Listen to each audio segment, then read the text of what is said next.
Alright, what's going on, folks? Here is part 2 of the experiment we did last night. Last night we had done an experiment by adding a second window fan to the window. That's right, we added the Holmes HAWF 2020N twin window fan, which technically makes 3 window fans in operation because we got 2 in the Holmes and the Marvin 1015, which is a single.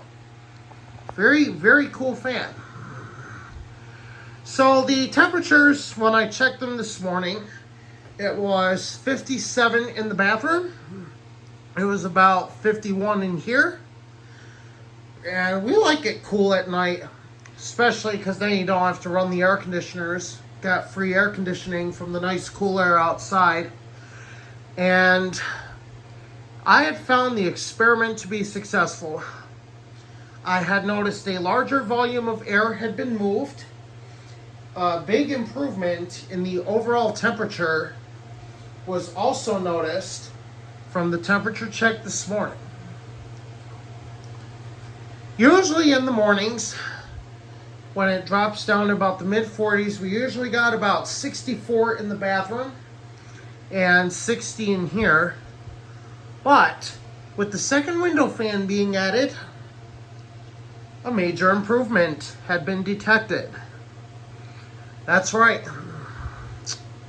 So we're going to stick with this setup here. We're going to keep the Marvin in this window over here, which brings in the air to the Galaxy fan.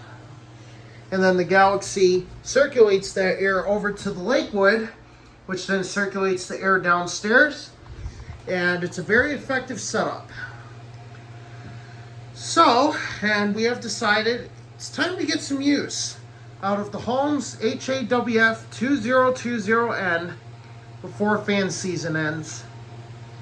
So, we're going to do airflow tests with 2 different fans here just to show you what I mean by more air has been moved.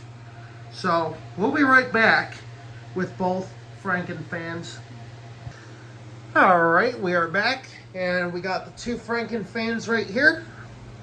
So for the Marvin 1015, we're going to use the big fan because that is the appropriate fan for this size window fan. And for the Holmes HAWF 2020N, we're going to use the little Franken fan since that fan is appropriately sized for the fans we're doing airflow testing with.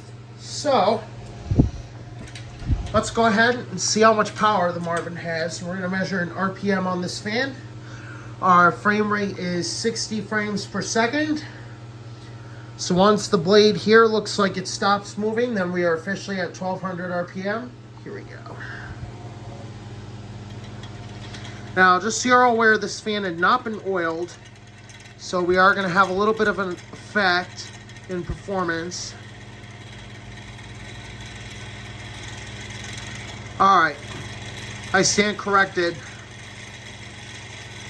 The Marvin is at about, I want to say that's running at about almost 1600 RPM. And the Franken fan's running just about 1600 as well.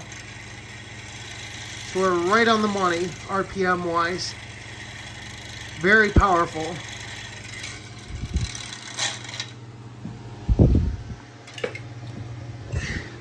Now the little Holmes here is not, it's running a lot faster than the Marvin. It is a smaller fan with smaller blades.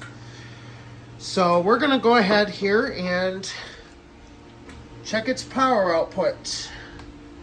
Let's take a look with the little Franken fan. Start off on this fan on the left.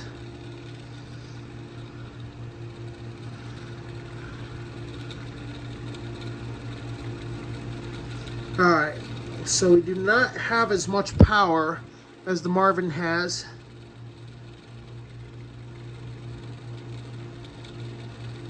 Just about 1200 on the left fan.